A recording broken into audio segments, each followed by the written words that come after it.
Alors on était arrivé à la présentation des 4 enfants. On avait dit qu'Eneged Arba Banim Dibera Torah. En regard de 4 enfants, la Torah a parlé.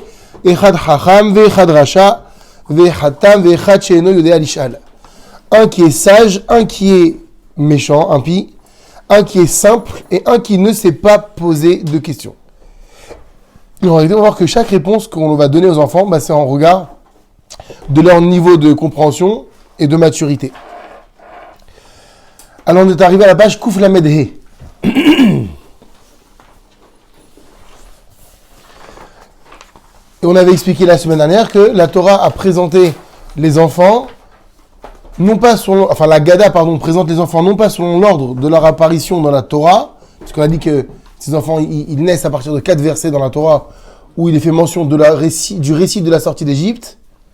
Et la Torah nous dit, quand ton fils te posera la question, ou tu raconteras à ton fils, effectivement, non pas par l'ordre d'apparition dans la Torah, mais par l'ordre dans la hiérarchie au niveau de la Chokhma. Alors on présente le premier, le Chacham. Chacham Maou Omer. Qu'est-ce que le Chacham dit? Qu'est-ce qu'il pose comme question? Donc on a dit, Chacham, vous avez vu, chez Odea Lishol Kaogen. En quoi est-ce qu'il est Chacham? En quoi est-ce qu'on reconnaît sa sagesse? C'est dans sa façon de poser la question. Il pose la question, Ma'a Edot Ve'a Chukim Ve'a Mishpatim. Quels sont ces Edot et ces Chukim et ces Mishpatim? Asher Tziva Hashem Elokenu Etrem, que Hashem, notre Dieu, vous a ordonné. Qu'est-ce que c'est Edot? Edot, c'est toutes les mitzvot qui ont un sens. Un sens, ça veut dire du mot Edut, un témoignage, toutes ces mitzvot qui vont avoir une raison d'être par rapport à un événement, par rapport à un fait historique, on appelle ça Edot.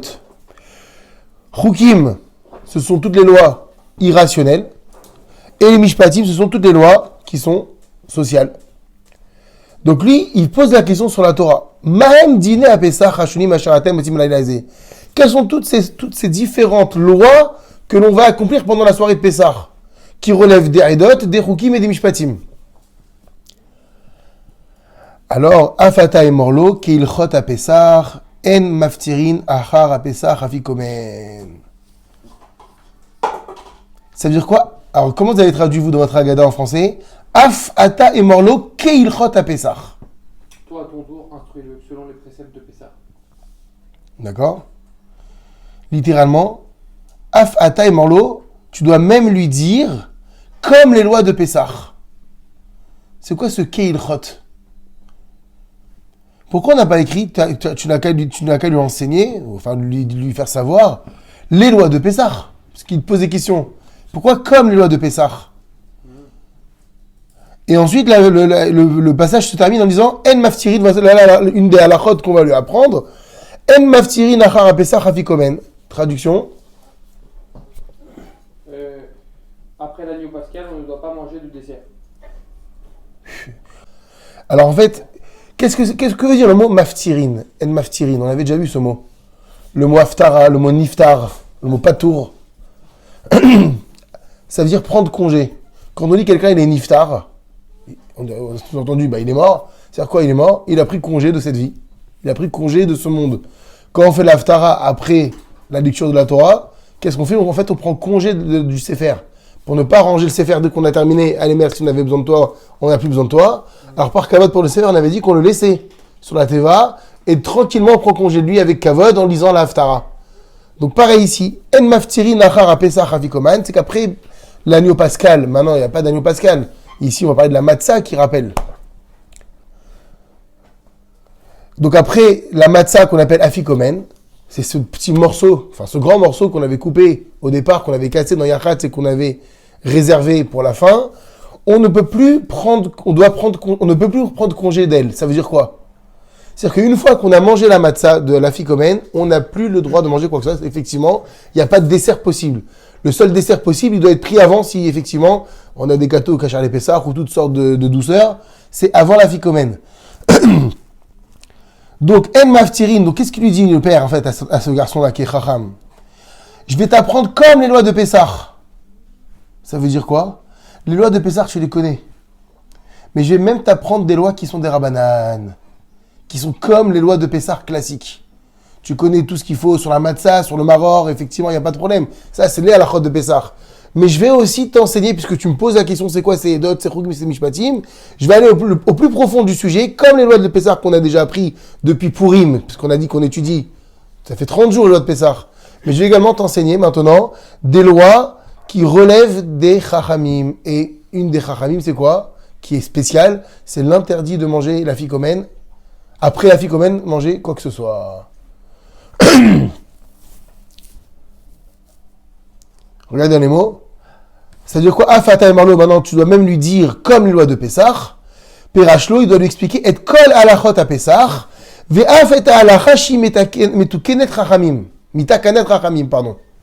Même la loi qui a été instaurée par les chachamim, à savoir, en maftiri nachar à Pessah afikomen, on ne prend pas congé de la ficomène après l'avoir mangé, c'est-à-dire assour les chol, donc là c'est ce que tu l'as bien dit maintenant, il est interdit de manger achar achilat apesach, après avoir mangé la ficomène, miné ma'achal, toutes sortes d'aliments, les quinoa souda en tant que dessert.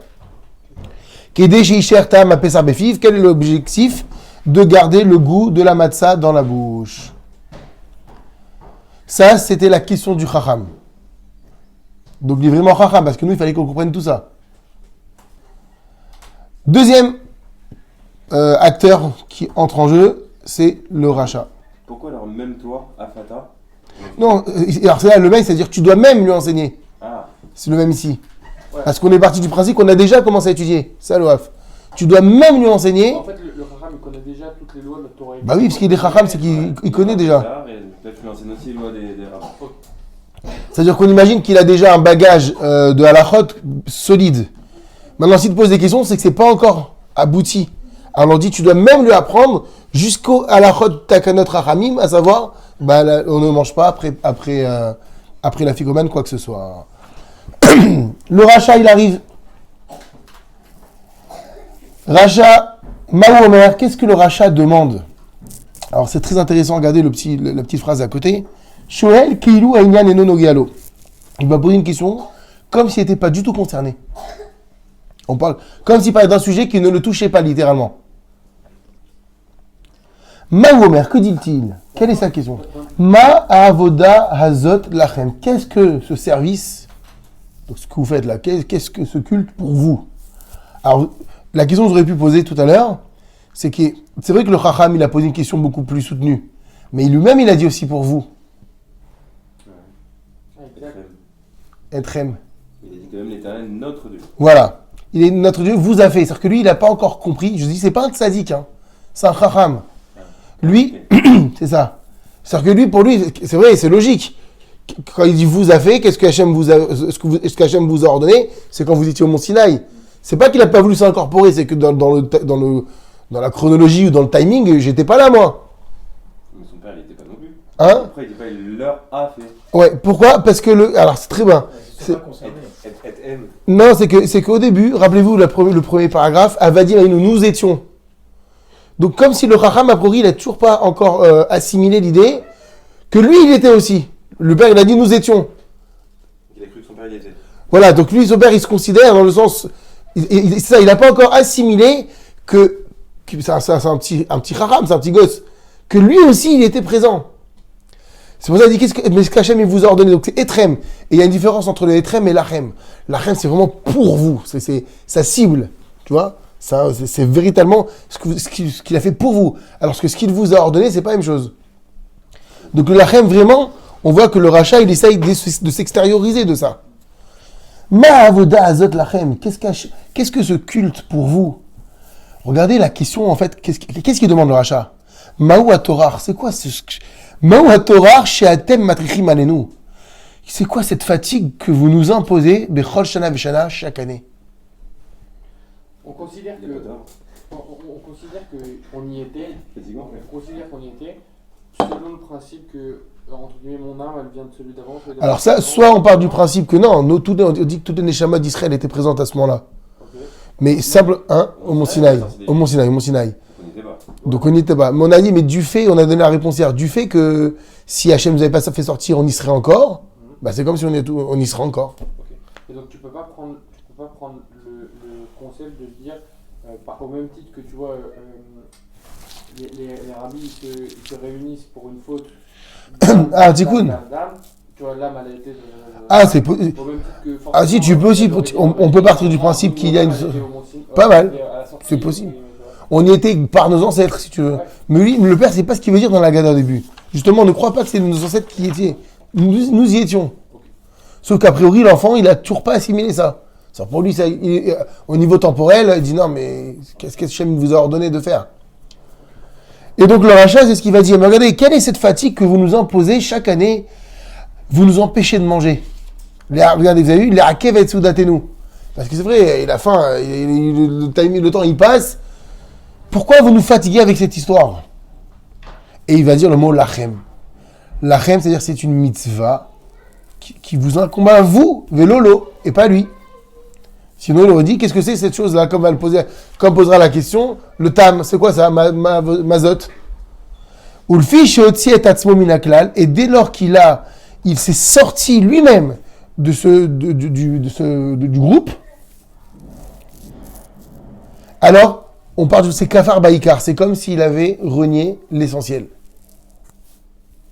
Pourquoi? Parce que regardez, Shamoti Atzmo Mikla, la Vodat Akadosh Baruch Hu, de quoi est-ce qu'il s'extériorise?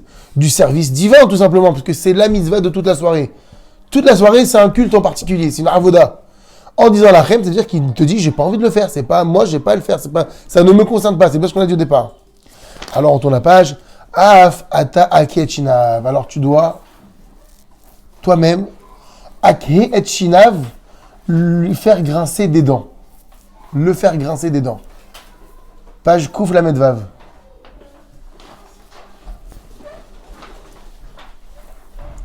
Ça veut dire quoi le faire grincer des dents? Ichisuhu. Regardez, ça veut dire que tu dois le mettre en colère.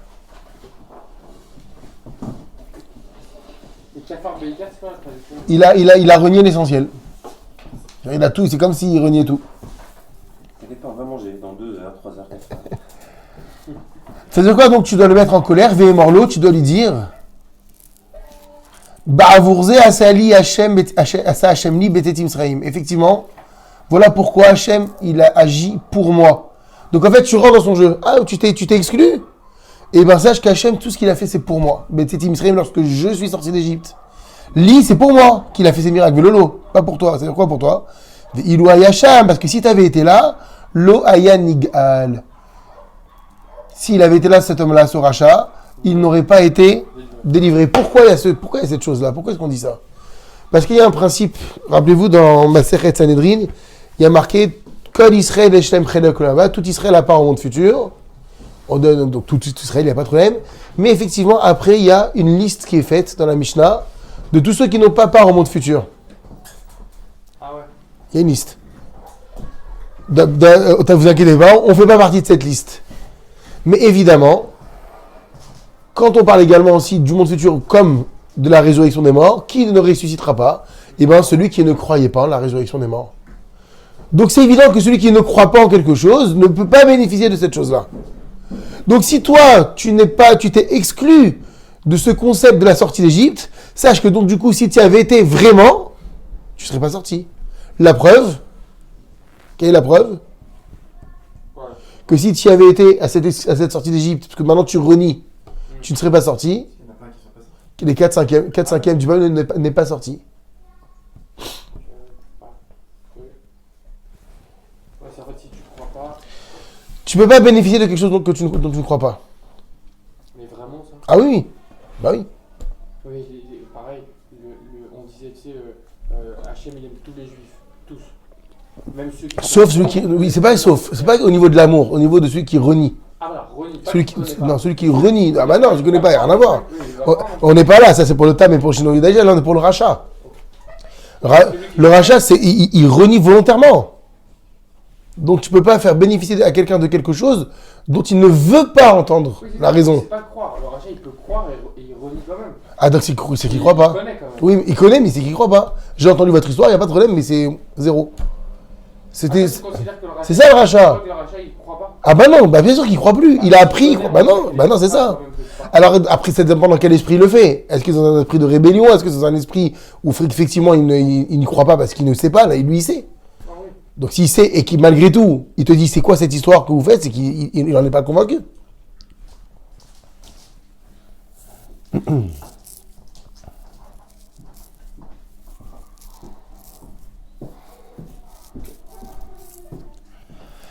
Et donc on arrive au troisième, c'est le tam. Alors, Il y avait beaucoup plus de trucs de fou sur le rachat.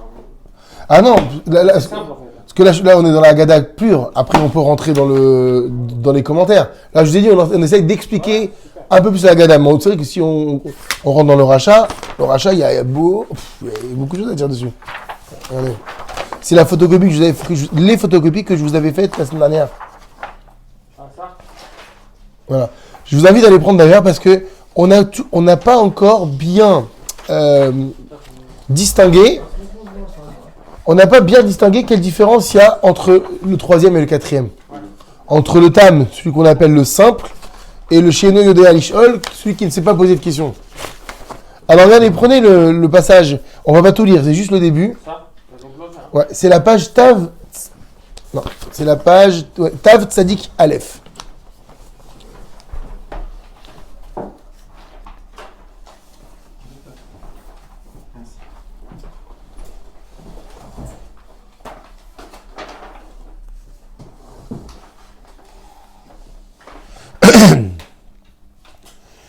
Regardez ce que dit Rashi. Perash Rashi. Chez Tam Nikra, Mi Sheeno Chacham Ve'eno Tipesh. On appelle Tam celui qui n'est ni sage ni idiot. Donc c'est pas un abruti fini. On l'appelle le simple. C'est pas un abruti fini, mais c'est pas non plus un Chacham. Quelle question il a posé lui? On va voir. Tam Aomer, que dit le Tam Mazot? C'est quoi? Qu'est-ce que c'est? Et donc, juste on donne la réponse à Martha Elav, tu lui diras Bechozek Yad, Otzianu Hashem, Mitzrayim Bet Avadim. Avec une main forte, Hashem nous a fait sortir d'Égypte de la maison d'esclavage. La maison d'esclaves. Donc, définition de Rashi, Tam, c'est quoi? On appelle Tam celui qui n'est ni sage, ni idiot. Hein? Alors, Harid Katav, chez les filles, chez Amik Bishelato, du fait qu'il n'approfondisse pas sa question, Koreoto Tam, on l'appelle Tam. Il dit, évidemment, vous voyez bien qu'il a une interrogation, il pose la question, c'est quoi ça? Mais du fait qu'il ne l'alimente pas cette question, elle reste ultra superficielle, c'est pour ça qu'on l'appelle Tam. Et lui dit le ride chez No Chacham Ve'eno Racha. Il n'est ni Chacham ni Racha. Donc il ne faut pas l'avoir en aversion, le dame. C'est pas un méchant. Urmochen Katav, ainsi le Rashbat, ça écrit She'atam eno ma'amik lachakor. Il n'approfondit pas le tam lachakor pour pouvoir investiguer comme il faut. Biprate à mitzvot, dans le détail des mitzvot. Kemoy Chacham, comme le sage le fait. Aval, attention, Gam, et non kofer kemo racha, mais c'est pas quelqu'un qui renie non plus comme le racha. Juste qu'il s'en fout. Non, c'est pas forcément qu'il s'en fout. Attends, Il porte moins d'intérêt que le rachat en fait. Ah, ouais, mais dans c'est pas au niveau de l'intérêt, c'est au niveau de la chorma. dans l'histoire des 4 rames, on avait dit que. Je crois pas. Si, parce qu'on le place entre le chacham et le tipesh. Il demande, Je pense il pas que c'est mazole. le bon argument, je pense qu'il s'en fout. C'est quoi? Non, c'est parce que c'est un manque de connaissance, c'est un manque de savoir. Parce- Bah oui, mais bon, tu vois une question si vague. Bah, c'est quoi ça? Mais qu'est-ce qu'on fait là? On avait dit que c'était celui qui a commencé mais qui n'a pas réussi totalement, tellement c'était profond. Ça, c'est ce qu'on a dit. C'était ouais. Donc c'est au niveau de la chorma. Essayé, tu vois. C'est au niveau de la chorma. C'est ça. Exactement. Il n'est pas assez pour. Et d'ailleurs, d'ailleurs, effectivement, c'est question simple, réponse simple là. On n'est pas rentré dans la ficomène comme on a fait pour le chacham et tout, les chods de Takanet Rachamim. Donc effectivement, c'est vraiment. On dit, attention, il n'est pas méchant. On le dit bien, il n'est pas rachat là. C'est pas un méchant le bonhomme. Il est simple, c'est le meilleur mot, c'est un tam. J'ai un rat qui s'appelle Rav Nezri, il a dit la pire insulte qu'on puisse faire à un homme, c'est de le traiter de tam. Bon, Oui, d'un autre côté. c'est horrible d'être un tam. Simplé, traduit. Ah, c'est horrible. Très clair quand même. Bah, d'un Attends, on n'a pas fini. Chansonnant dans le simplé. Non mais moi. C'est ça, bah oui. Là où je reviens bien quand tu dis c'est un peu nous, c'est qu'un tam, tu vois, bah c'est nous, on va genre par exemple étudier quelque chose. On a une certaine chorma, mais tu vas pas approfondir non plus, genre tout. Bah, c'est ça. Dans le côté, on n'est pas méchant. Oui, bah c'est. Donc, on se pose des questions. Ouais, d'accord. Donc c'est pas ce qu'il a dit. Non, marmique. Mais pourquoi alors? C'est pas quelqu'un qui n'avait. Parce que tu as dit l'angoisse de nous appeler tam. Tam, parce que c'est Tam quoi. Oui, C'est mieux que Racha, t'as raison. Non, C'est mieux ok, que... je comprends. Ouais. Pour commencer, ça va, mais celui qui reste tel toute sa vie, c'est simple. Est-ce que... Alors vous allez voir que le Ben Ishraï, on va voir ce qu'il va dire le Ben Ishraï. Il va dire qu'est-ce qu'il est préférable d'être, Tam ou Sheino Yoda Alishol? Bah, le thème, parce qu'il peut changer. Ça, c'est une question que vous pouvez poser le soir. Si toi tu poses la question, c'est celui qui. J'ai envie de te dire, j'ai envie de tomber dans le piège, je veux dire celui qui pose pas de questions, mais moi je suis. C'est quoi le plus grave? Moi, j'irais même rachat. Non, Rachel, c'est une évidence. Moi Le j'ai. rachat, il peut revenir. Ouais, mais très dangereux, c'est dur. Il a de l'intelligence. Ouais. Bon, il Celui qui est. pose pas de questions. Il a soigné de ça.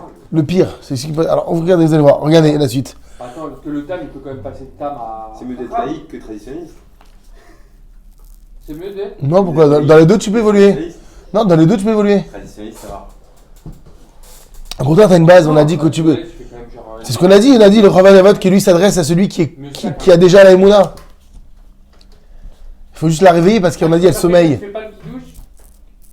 Genre. Non, pas moi, mais je pense qu'il y a plus de chances d'évoluer. Parce qu'au moins, il fait pas, mais il sait pourquoi je peux pas. Oui, mais les probabilités, elles sont moins Il dit, grandes. ouais, je fais ça parce que mon père il a fait, j'en fais comme ça, laisse-moi tranquille. Ouais, mais le mec qui fait Oui, pour pas rencontrer une femme, pour avoir un truc dans sa vie. Le mec qui connaît pas, même s'il lui arrive un truc, il a pas de choses auxquelles se rattacher, tu vois. Alors vous allez voir ce que va dire le Ben Ishraï. Il veut pas. Donc, au Beshibola Leket, il y a un autre maître qui s'appelle Shibola Leket qui a écrit Tam Kore Lemi Shelo Chacham. Effectivement, le Tam, on l'appelle ainsi celui qui n'est pas Chacham. Ah, ça veut dire quoi qui n'est pas Chacham? Sheyeda le Amik ou Lazir Shelato. C'est un homme qui ne sait pas ni approfondir, ni ranger sa question, ordonner sa question. Bien. Bedivre Moussar Vechorma. Par des paroles de morale et des paroles de sagesse. C'est ça un tam. Il s'est pas posé la question. Ouais, c'est ça. C'est pas dû à une méchanceté, encore une fois. Il n'est pas méchant. C'est dû à une simplicité au niveau de son esprit. Abrabanel a écrit Sheatam Naki Meta Avot ou Mishulal Mikol Racha. C'est pas un homme qui est. C'est un homme qui est propre de ses désirs. Donc il n'est pas comme le Racha. Il est propre, le gamin.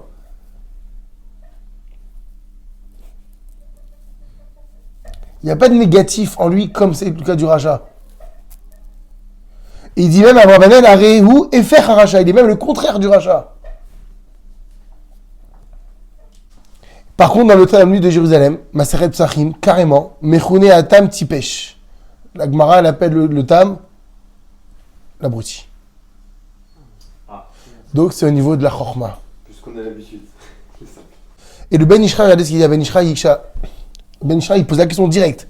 Ma achilouk ben atam lisheno yodea lishol. Quelle différence il y a entre le tam et celui qui ne s'est pas posé de question? Allô, n'est-ce pas que même le tam, quand il a dit mazot, c'est quoi ça? Mochiach, il prouve qu'il n'a aucune réflexion. Veno margi shafulu bemiktsat, il ne ressent même presque rien de ce qu'on est en train de faire. Parce qu'il aurait peut-être dû dire, c'est quoi cette galette? C'est quoi ce korban, ce sacrifice? Même le mot, il ne sort pas. Donc le Ben Ishraï dit, mais je vois pas la différence entre le tam et le Sheno Yodea Lishol. Ah, parce qu'il a dit, c'est quoi ça? Ça y est, il est au-dessus du Sheno Yodea Lishol. Ouais. Le quatrième, c'est quoi? Il s'est pas posé de question. Pourquoi le troisième, il s'est posé la question? C'est bon, parce que le troisième, il a quand même emboîté le pas. Oui, mais il s'est posé la question. C'est quoi la question qu'il a posée? C'est quoi ça? Quoi ça? C'est une question? Oui, c'est une question. Non, mais il s'est pas posé de question, donc. En disant quoi ça? Il s'est pas posé de question. C'est ça l'interrogation du Ben Ishraï.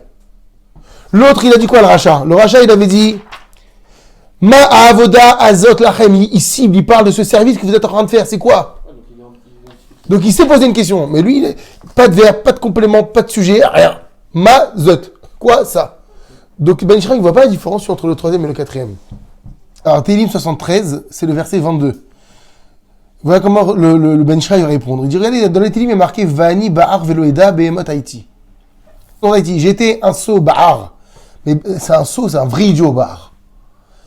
J'étais un idiot Veloeda. Je ne savais pas, donc il y a deux choses. Idiot, Veloeda, je ne savais pas. Behemot Haïti. J'étais comme une brute. Et Behemot, c'est pas une brute. Hein. C'est quoi Behemot? C'est une bête. Un animal. C'est quoi la distinction entre un homme et un animal? L'homme, il a le da'at, l'animal n'a pas l'animal. Donc, je ne savais pas, j'étais un idiot, j'étais comme un animal. Qu'est-ce qui veut dire le roi David ici? Ben Ishraï commence à répondre pour voir la différence entre le Tam et le Sheno Yodea Alishal. Ou Perusho, voici l'explication, qui a Ba'ar, Sheno Yodea, Ve'afeno Bargish, Batzmush Ba'ar. C'est quoi le propre d'un idiot comme ça? C'est que il ne connaît pas, et il ne sait pas qu'il est idiot. C'est le pire. C'est grave, c'est-à-dire, non seulement tu connais pas, bon, ça peut être, on a tous, pas toujours, on n'est pas sachant de tout. Mais, il y a aussi, on a quand même la conscience de savoir qu'on sait pas tout. Lui, le Bahar, qu'est-ce qu'il est, lui? Non seulement il connaît rien, mais il n'a même pas conscience qu'il connaît pas.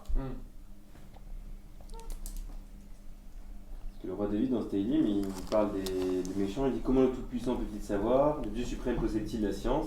Et puis il dit, je me mis donc à réfléchir pour comprendre la chose. Ce fut une tâche pénible à mes yeux.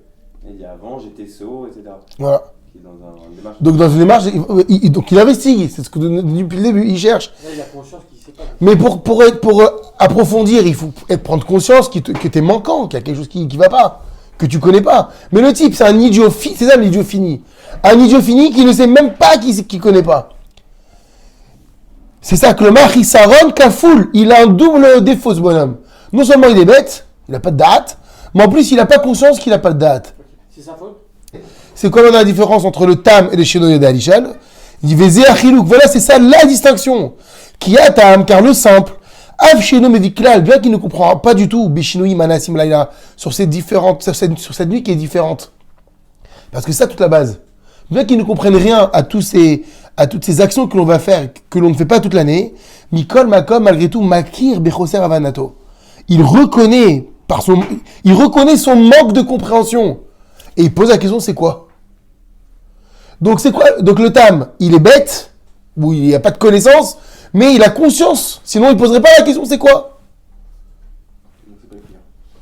Alors que, chez No Yodea Alishal, Av Sheroel Negadena, bien qu'il voit de ses propres yeux, Shinui Manaasim, des choses qui sont faites, qui sont différentes qu'à l'accoutumée. Et no Bargish Baim, il ressent rien.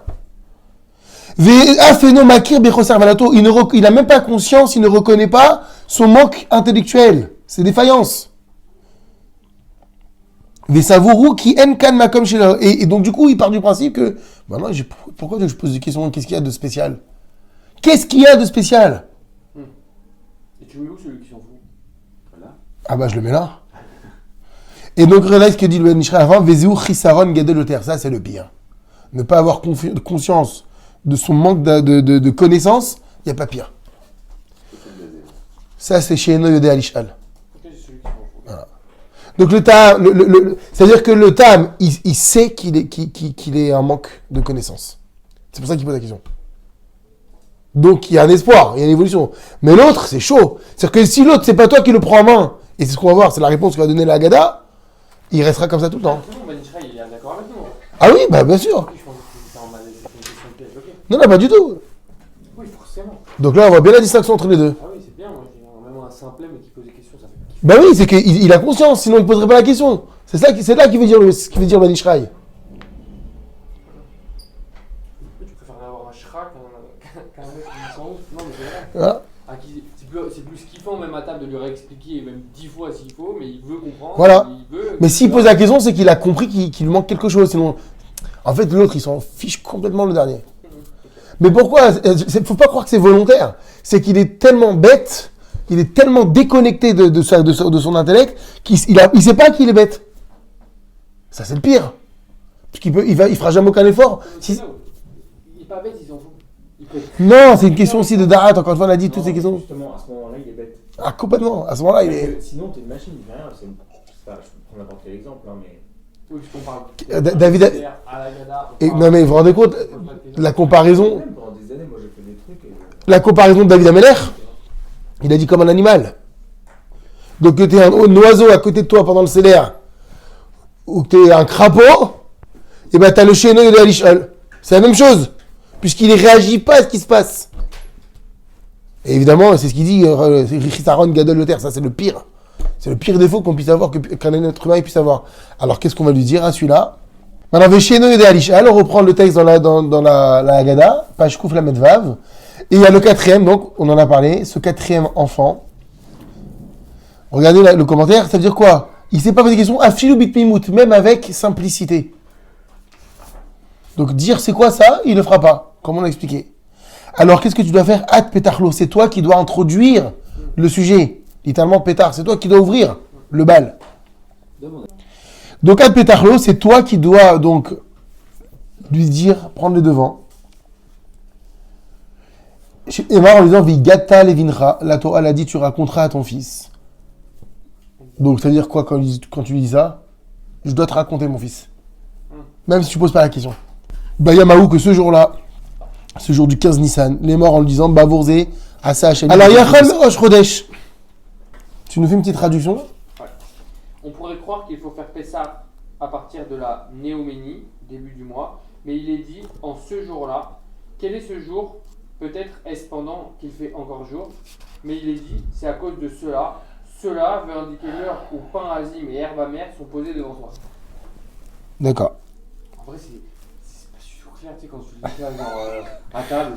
Non, tu sais, Ça a rien dit à toi. Non, tu sais, ce qui est embêtant, c'est que si tu espérais attraper des gens avec la Gada et que tu leur dis ça, tu fais mais qu'est-ce qu'il me raconte celui-là? Exactement. Voilà, c'est charmant. C'est vrai, mais c'est ouf. Alors, Yachal et Rosh Chodesh. C'est la conclusion de la discussion en fait. Hein? C'est la conclusion de la discussion. Là, on est en train de lire Ah oui. la conclusion seulement. C'est pour ça que c'est dur. Maintenant, la question, c'est de savoir, qu'est-ce qu'on va essayer dans ce vers de ce paragraphe? C'est de savoir l'obligation de raconter cette sortie d'Égypte là.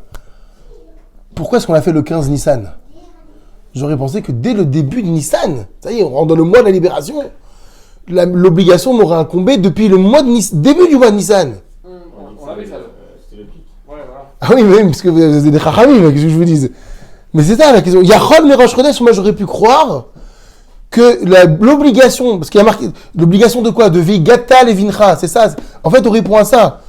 Parce que le Shino et l'Alichel, c'est l'enfant le plus bas. C'est le tempérament le plus bas. Qu'est-ce que tu l'as dit? La Torah m'a dit de te dire on est sorti d'Égypte. Alors la première question qu'il va dire, et pourquoi tu le fais maintenant? Pourquoi tu fais ça maintenant? Ça y est, tu as commencé à éveiller sa curiosité. C'est la première question logique. Pourquoi maintenant? La libération elle a commencé quand on a compté les mois. Eh ben oui.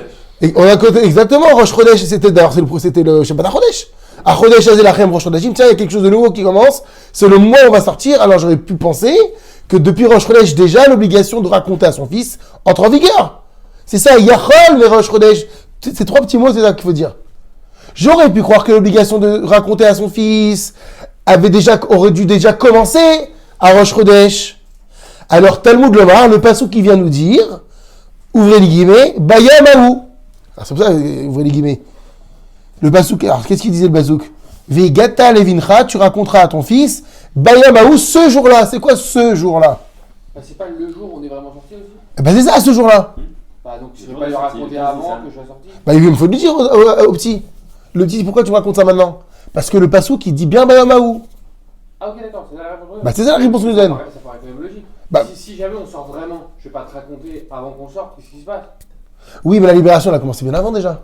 Ok. Donc j'aurais pu croire que puisque le cheminement avait commencé déjà au début Nissan, quand est-ce qu'on a mis l'agneau déjà? Sans aller jusqu'à Rosh Chodesh. À partir du 10 Nissan. Un agneau, machin, donc c'est-à-dire qu'on est déjà dans la motivation de la sortie d'Égypte 4 jours avant. Donc à la limite, 4-5 jours avant déjà, j'aurais commencé. Ok. Donc même depuis, donc, de façon plus générale, dès que le mois de Nissan, c'est vrai qu'on entend Nissan, on pense à Pessah.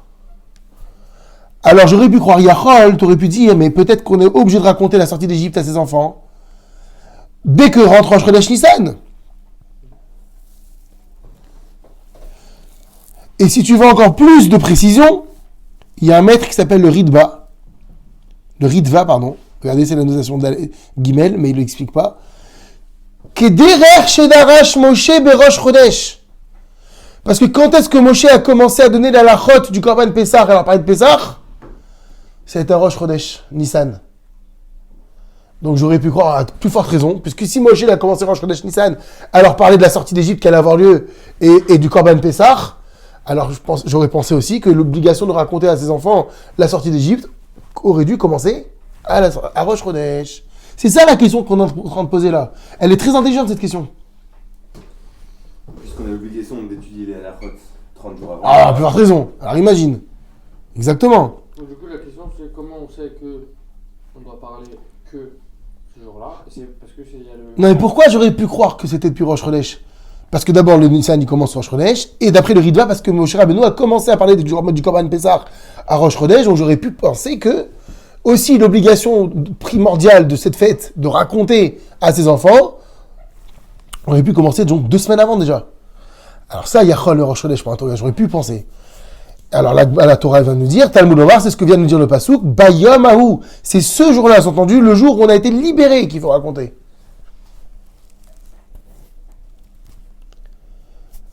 Maintenant, Bayom Ahou, Yachol Ibadjam.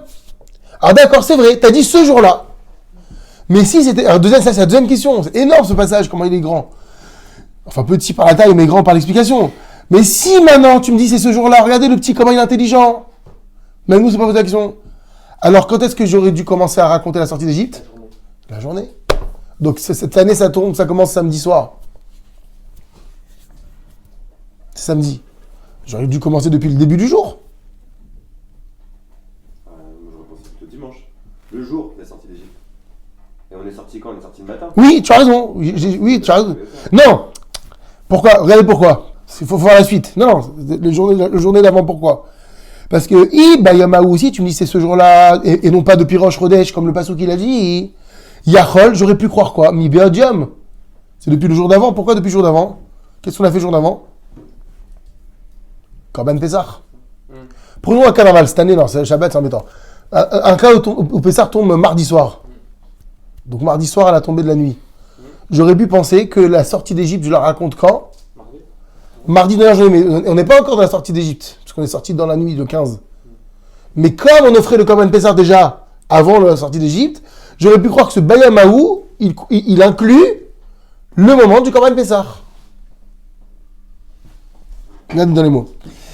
Bayamaou aussi, effectivement, tu me dis que l'obligation de raconter la sortie d'Égypte, c'est ce jour-là, sous-entendu, et non pas depuis Rosh Chodesh, comme j'aurais pu croire au début. Yachol, qu'est-ce que c'est quoi Yachol? Yachol ou Bodium. J'aurais pu penser que l'obligation de raconter, elle a déjà commencé depuis la journée d'avant. Ça veut dire quoi la journée d'avant? Zman Shritat Pessah. Depuis le moment où je dois égorger l'agneau pascal. C'est-à-dire depuis le moment où tu as brûlé le Chametz, quoi. Voilà, c'est encore plus clair. Puisque ça y est, on offre que le Korban Pessah dans cette journée-là. Alors Talmud Lomar, qu'est-ce qu'il a rajouté ensuite le verset? Ba'avour Zé. Retraduis-nous le verset, c'est intéressant. Comment il l'a traduit? En faveur de cela? Pour cela? Quel est ce jour? Peut-être est-ce pendant qu'il fait encore jour, mais il est dit c'est à cause de cela. À cause, d'accord. Donc, c'est pas ça qu'on veut dire. À cause de cela. Zé, c'est quoi Zé?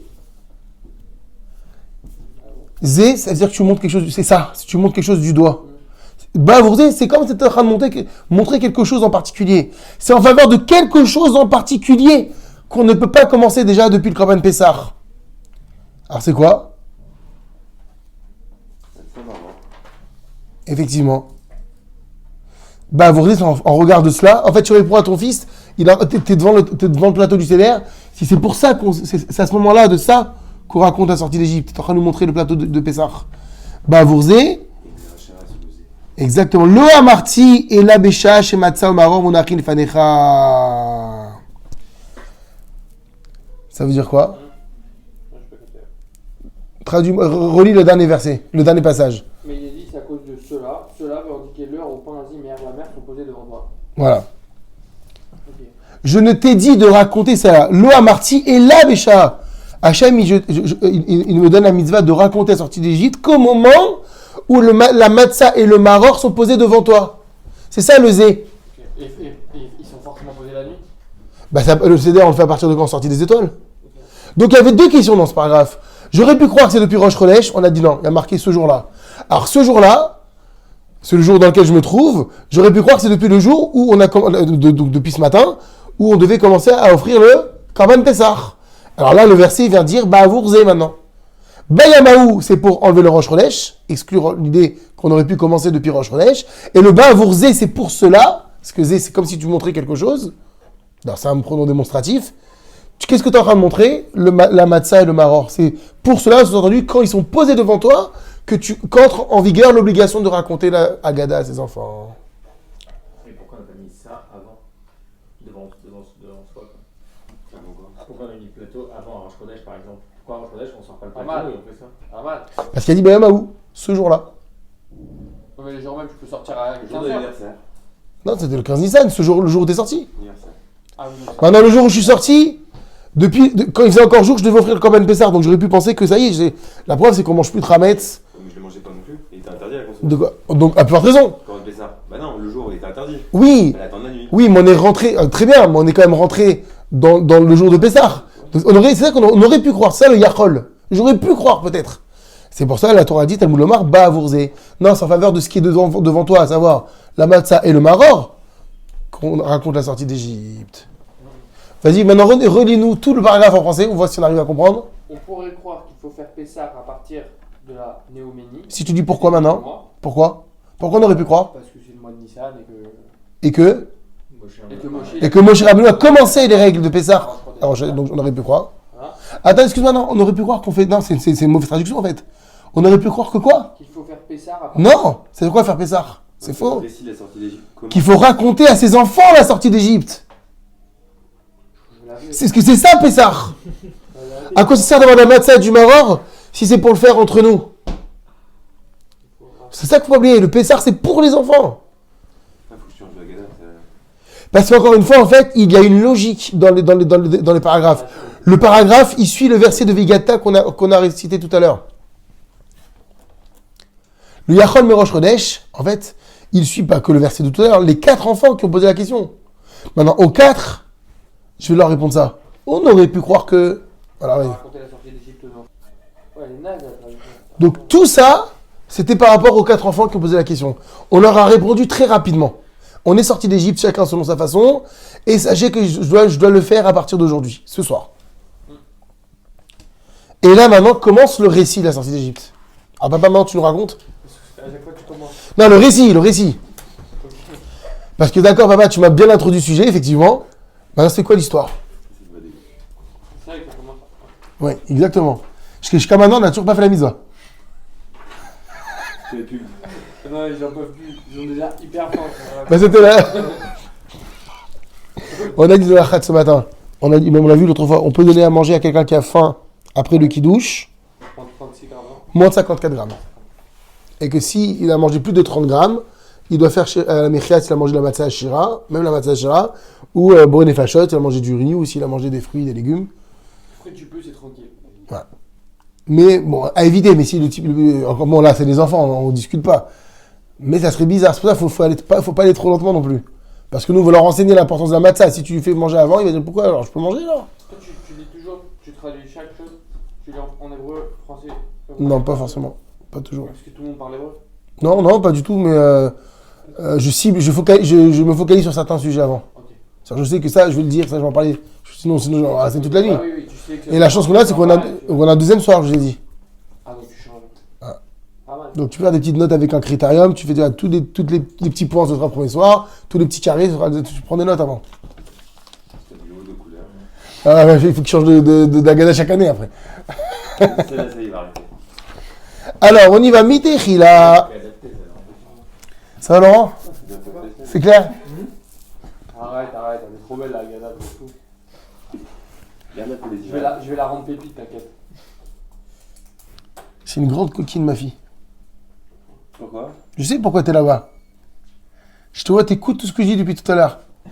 Pas du tout. Elle est en train de chercher s'il reste du khamet à l'oublier. C'est beau déjà. Non, elle est très forte. Hein. Elle est forte aussi. Alors, on y va. Espionne. Midechila, on commence l'histoire comme ça, au début, tout au début, au commencement. Donc tu vois, encore une fois, rappelez-vous ce qu'on a dit, il faut les mettre dans le truc. Hein. Tu racontes une histoire, tu n'es pas en train de relire un livre. Parce que quand tu lis et quand tu racontes, c'est pas pareil. Ouais, t'as résumé. C'est ça, Vigata. L'ambiance, c'est du l'ambiance. Ouais. C'est là que tu découvres genre la première là. Non, mais je crois que je vais tout mettre. Ouais. Ouais, oui, mais c'est ça le kiff. Au début, Ovdei Avodazara, nos ancêtres, ils étaient idolâtres. Alors, c'est qui nos ancêtres? De quel ancêtre on parle? Bah, on peut même parler du Père d'Abraham, hein. C'est ça, on parle de ça. Donc quand on dit au début, c'est vraiment il y a très longtemps, avant même la naissance d'Abraham. On parle de Terach et de ses ancêtres. Parce que c'est vrai on commence le compte, le démarrage à partir d'Abraham. Abraham, il avait un père et ce père, c'était Avodazara. Puisqu'on vient de qui, nous? C'est-à-dire. On vient de Shem. Ouais. Les Sémites. Donc on est bien. Si vraiment je reprends la Genèse, c'est la Genèse. Adam Arishon, j'ai quelques générations, j'arrive à Noach, Shem, et Shem il va donner à Abraham, etc. Donc au début, nos ancêtres, c'est très intelligent parce qu'en fait, on voit qu'il faut connaître nos défaillances pour savoir comment réparer. On a fait Teshuvah. Exactement. Nos ancêtres étaient des idolâtres. Ils adoraient des cultes étrangers, littéralement. Mais de toute façon, on avait fait le lien entre Pessar et Abraham. On avait fait le lien entre Pessar et Abraham. Ouais, on a dit Oui. patriarche, Oui. Voilà.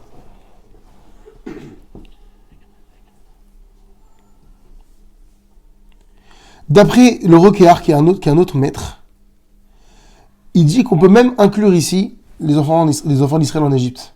Qu'on ne parle pas uniquement, quand on dit avotez-nous, en fait, c'est un globe. Vous l'avez en bas de la notation d'Alet. Que d'après Rambam, on se focalise effectivement sur les générations entre Shem et Noach.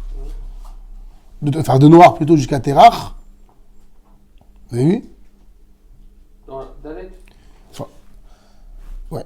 Vous avez vu le Rambam? De Shem à Terach, on était tous des idolâtres. Et est arrivé effectivement après Abraham, et ça va changer. Mais d'après le Rokéar, il écrit qu'il faut même avoir une pensée en fait ici, dans ce qu'on dit, une kavana pour nos ancêtres qui étaient en Égypte, ils étaient idolâtres. C'est ce que diront les Égyptiens et c'est ce que diront les anges lorsqu'on sortira d'Égypte, mais aussi c'est des idolâtres. Ve'arshav et maintenant, c'est quoi le maintenant? Maintenant quoi? Ouais, mais à présent, À présent, on parle de quoi? De quel moment? je ne sais pas. Maintenant, au moment de la sortie d'Égypte, Kervanu Amakom la Vodato. Amakom, on a dit Hachem, nous a rapprochés de son service. C'est-à-dire quoi? Il nous a rapprochés, il nous a distingués des autres. De son service, c'est quoi de son service? Donc grâce au mitzvot qu'il va nous donner à partir de la sortie d'Égypte. Chez Neymar, comme il est dit, va Yomer Yeshua el Kolaam, Yeshua dit à tout le peuple, Koamar Hashem, Dieu a ainsi dit, Elo Israël, Dieu d'Israël, Be'aver Anahar, Yashvu Avotechem Olam. Fais-nous une petite traduction du pasuk direct. Terach avi Avraham, va'avi Nachor, va'yavdu limacherim. Terach, père d'Abraham et père de Nahor, ont anciennement habité et adoré d'autres dieux. D'accord. Va'ikach et avichem et Avraham. Mais j'ai pris votre père Abraham d'au-delà du fleuve, et je l'ai conduit dans tout le pays de Canaan, et j'ai multiplié sa postérité, et lui ai donné Yitzhak. À Yitzhak, je donnais Yaakov et Esav, et à Esav, j'ai donné le mont Séhir pour héritage, et Yaakov et ses enfants sont descendus en Égypte. D'accord. Donc qu'est-ce qu'on veut nous apprendre ici? Qu'Hachem, il nous a distingués. On parle d'une distinction là. Parce qu'on a dit Kervanu nous a rapprochés de son. Pourquoi nous? Mais où il y a pourquoi nous? Non, là c'est la question implicite que l'enfant il est censé demander. Mais pourquoi? Pourquoi? D'où tu sais que nous, Hachem il nous a choisi à nous? Tu me dis Asher Kervanu.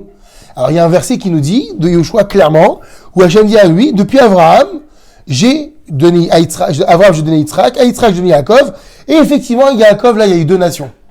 Il y a eu Yaakov et il y a eu Esav. Donc j'aurais pu croire quoi? Que la distinction qu'Hachem va faire avec les enfants d'Abraham, elle incorpore qui? Aussi Esav. On te dit non, à Esav je lui ai donné sa part, la terre de Séhir, mais vous, les enfants de Yaakov, je vous ai fait passer par l'Égypte.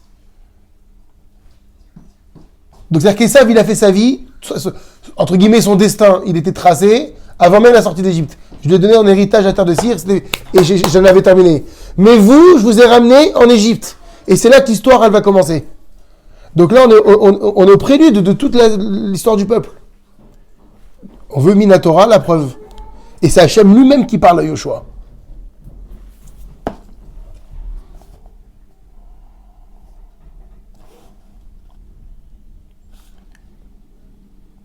Donc, regardez dans les explications sur la droite.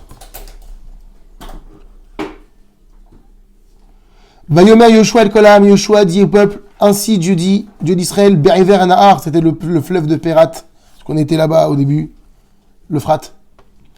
Yashvu avotechem olam, vos ancêtres, ils vivaient là-bas.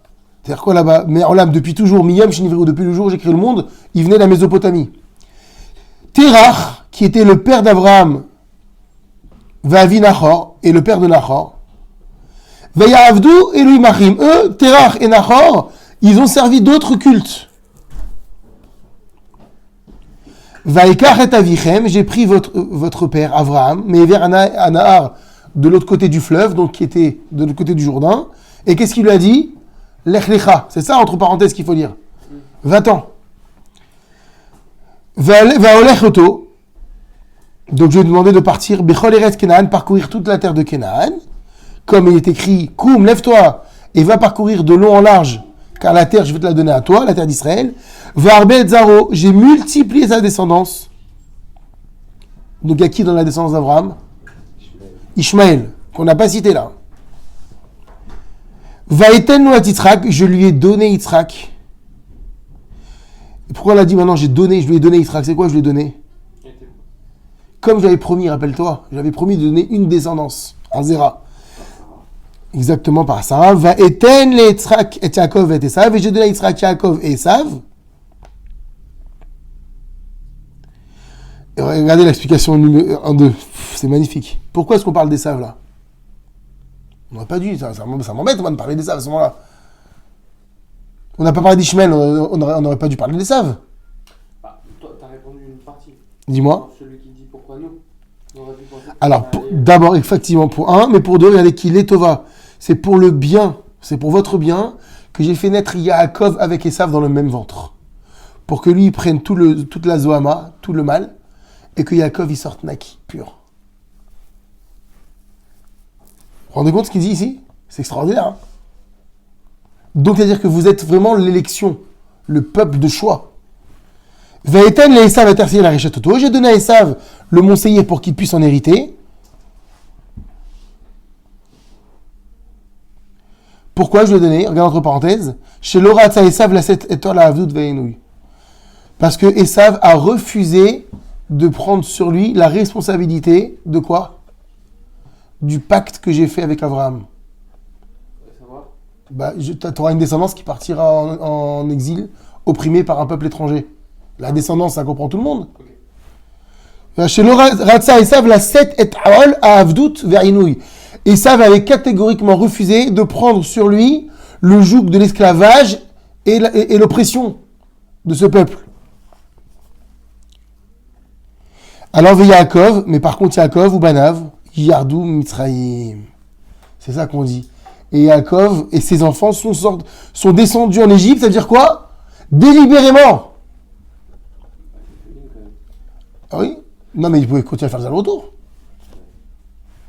Délibérément, ça, les Kayem, c'était pour réaliser Machénixar Alzaro, ce qui avait été décrété sur la descendance d'Abraham lors de l'alliance entre les morceaux. Voilà tout ce que ce passouk il est en train de dire là.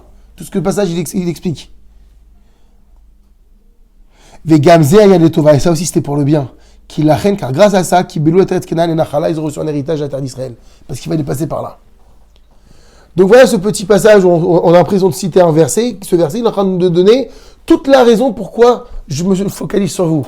Parce que vous venez de Yaakov, et Yaakov il est venu pour moi. Et il vient d'Yitzhak, il vient d'Abraham, que j'ai distingué parmi tous ceux qui étaient là avant lui. Donc, en fait, qu'est-ce qu'il dit le père à son fils? On est les descendants légitimes de Yaakov. Il faut qu'on parle de la sortie d'Égypte. On était là-bas. On est de la même affiliation, la même semence, la même graine. Il est très fort ce verset.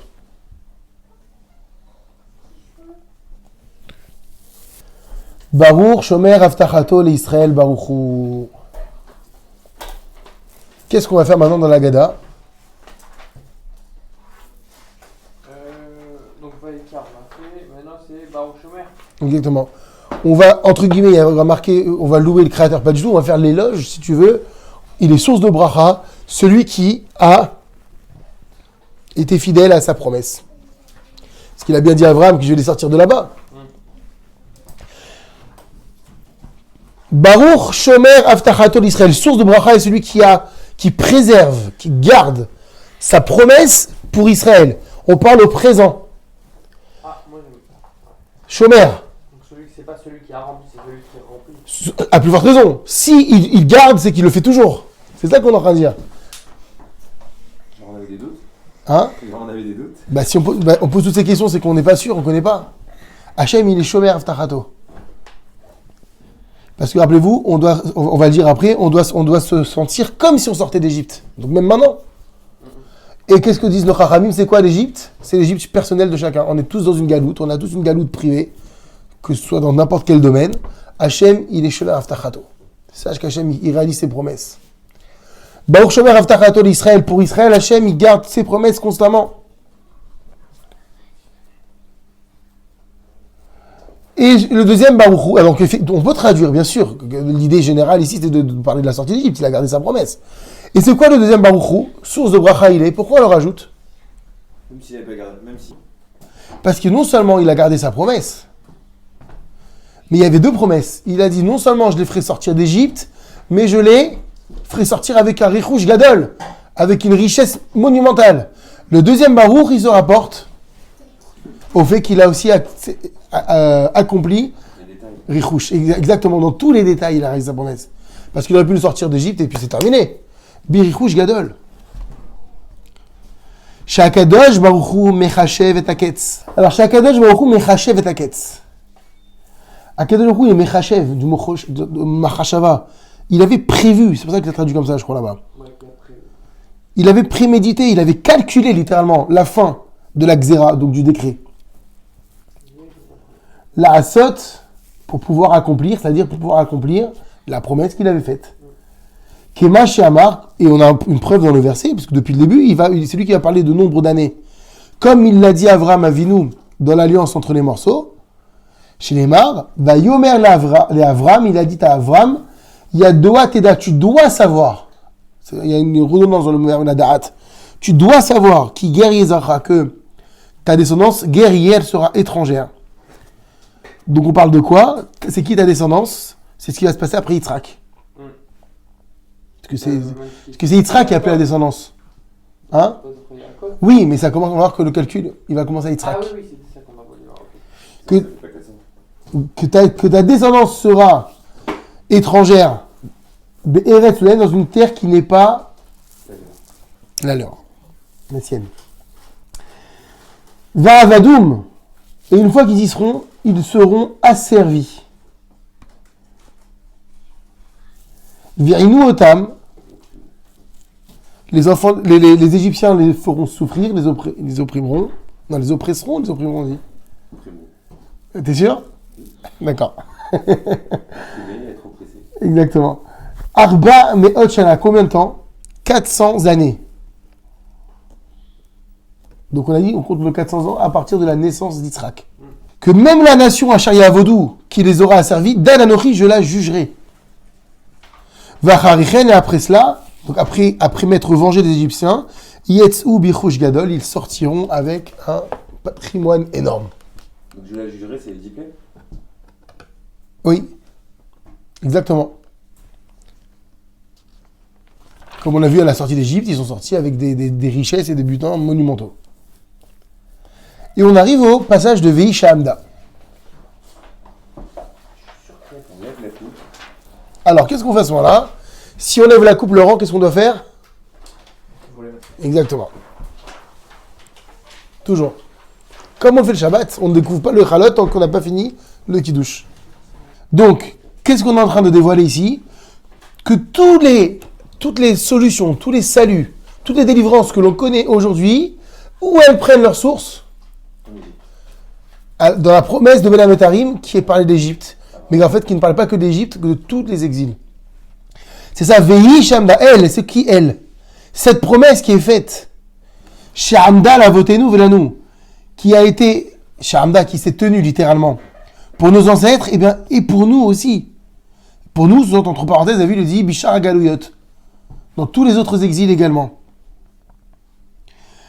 Chez Echad Bilvat, car effectivement, on est conscient, on le sait, il n'y a pas eu qu'une seule nation qui nous a opprimés, entre parenthèses d'Égypte, il n'y a pas que l'Égypte.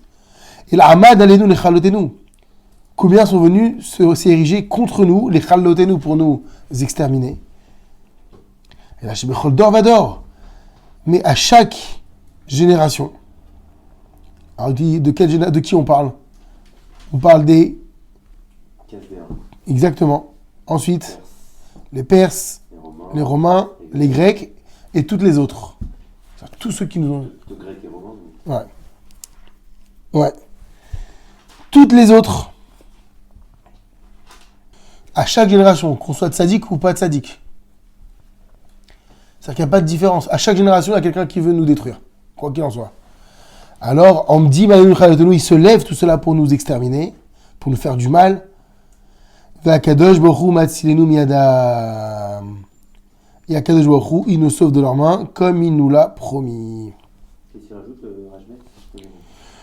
Le Rajmet dit qu'il n'y a pas de distinction qu'on soit dans une période où on fait la volonté de Dieu ou pas. Tu as dit. Ou Bederech Emuna, dans le livre Derech Emuna, Pirach Bechol Dor Vador, c'est-à-dire quoi? Quand il y a chaque génération, que l'Omar Ben Israël Tzadikim, que les enfants d'Israël soient tzadik, ou Ben Chad Shalom Rachaim, ou qu'ils soient pas tzadikim, Bechol Dor, on me dit Malenu Chatonu. Chaque génération, il y en a un qui se lève pour nous exterminer. Donc il faut prendre Bechol Dor, chaque génération, véritablement. Chaque génération. Ne parle pas que des 4 exils qu'on a connus ou dans lesquels on est le 4e, mais toutes des moyens de réparation. Tout le temps, si c'est pas Hachem qui nous sauve depuis cette promesse qu'il a faite à Abraham, eh ben on pourrait pas. C'est grâce à l'Aftacha, c'est ça le Vehi Shamda. Cette promesse, elle est monumentale parce qu'elle est éternelle en fait. Donc maintenant je comprends ce qu'on a dit au début. Shakadosh Baruch Hu Mechachev et Aketz. Hachem, il calcule. C'est quoi Ketz? La fin de l'exil. De quelle fin d'exil il parlait là-bas? Il parlait pas que de l'Égypte. Il a pris en considération tous les exils et il sait qu'est-ce qui va se passer à chaque moment. Et il sait qu'il devra nous sauver et il sauve. Et il nous sauve. Mais c'est toujours... Regardez le Shlach Kadosh en bas. Dans la Zayin. Katav, il a écrit que chez Geulat Mitzrayim, que la délivrance égyptienne, Aïtan Bechinat Nekeva, était dans l'option féminine. Parce que le mot Vehi, c'est au féminin. Alors c'est vrai que je veux dire, la Géoula aussi, la délivrance, c'est au féminin. Mais pourquoi est-ce qu'on a utilisé un terme féminin pour parler de la délivrance égyptienne? Parce que Velo Aïta Géoula Shelema, c'était pas une délivrance finale. C'était pas une délivrance parfaite. Alors quel rapport avec le féminin? Pourquoi le féminin symbolise ce qui n'est pas parfait? Parce qu'il a besoin du masculin. Elle a besoin du masculin. Alors on va dire, bien sûr, les féministes diront, mais le masculin aussi, il a besoin du féminin. Mais c'est-à-dire que, on sait que dans la Torah, le féminin, c'est ce qui reçoit, et le masculin, c'est ce qui donne. Donc, tant que le féminin n'a pas reçu, tant qu'elle n'a pas reçu le zéra de son mari, elle ne peut pas donner de bébé à la femme. Donc, c'est pour ça qu'on part du principe que le féminin ici, il fait appel à une notion de manque. Cet exil-là, égyptien, Vehi, il est au féminin. Pourquoi? Chez Lohaïta Goula Shelema, c'était pas une délivrance totale. Vezot Yassiba, c'est la raison pour laquelle chez Bechol Dor Vador, on me dit Malenu L'Chaotenu. C'est pour ça qu'il y a des évidences. C'est pas par rapport à notre condition à nous, parce qu'on n'est pas gentil ou parce qu'on est gentil. C'est ça qu'on répond. C'est parce que comme l'exil n'est pas terminé en Égypte, c'est ce que je vous ai dit tout à l'heure, Hachem il a dilué dans le temps pour pouvoir le parfaire. Alors on dépasse les 400 ans. Ça fait 400 ans d'exil. La valeur, l'intensité, c'est comme si on avait terminé les 400 ans. On n'a pas fait les 400 ans. Donc la Géoula, elle n'est pas shlema. Au niveau du timing, au niveau de l'intensité, au niveau du Ham Israël, au niveau de la terre d'Israël. Donc Hachem, il va ériger dans les générations qui vont suivre des méchants qui vont venir parfaire cet exil égyptien. C'est pour ça qu'il a dit le Rajbat tout à l'heure. Qu'on soit tzadik ou pas tzadik, on est obligé. On fait un tikkun. Et c'est pour ça qu'il a marqué Vehi. Mais t'inquiète pas, Hachem nous a promis de nous sauver à chaque fois. Voilà, on va s'arrêter là les amis. Bezrat Hachem, on continue demain.